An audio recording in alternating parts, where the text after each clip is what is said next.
బీహార్ మాజీ ముఖ్యమంత్రి లాలూ ప్రసాద్ యాదవ్ కుటుంబ తగాదాలు రచ్చకెక్కాయి. ఇప్పటికే ఆర్జేడీ పార్టీ కుటుంబం నుంచి బయటకు వచ్చేసినట్లు లాలూ కుమార్తె రోహిణి ఆచార్య ప్రకటించారు.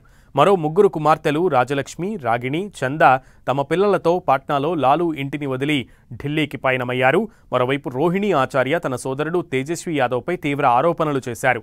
తేజస్వి యాదవ్ తనను ఇంటి నుంచి వెళ్లగొట్టారని, చెప్పులతో కొట్టేందుకు ప్రయత్నించారని ఆరోపించారు. ఓ కుమార్తెగా, సోదరిగా, తల్లిగా అవమానం ఎదుర్కొన్నానని చెప్పారు. తన ఆత్మగౌరవం విషయంలో రాజీ పడేది లేదని రోహిణి ఆచార్య స్పష్టం చేశారు. తనను అనాథను చేశారని భావోద్వేగ పోస్టు చేశారు రోహిణి ఆచార్య. మరోవైపు రోహిణి ఆచార్యపై మరో సోదరుడు తేజ్ ప్రతాప్ యాదవ్ తీవ్ర ఆవేదన వ్యక్తం చేశారు. సొంత కుటుంబ సభ్యులే తన సోదరిని అవమానించడాన్ని భరించలేకపోతున్నానని పోస్టు చేశారు. ఈ విషయంలో ఊరుకునేది లేదని తేజ్ ప్రతాప్ యాదవ్ హెచ్చరించారు.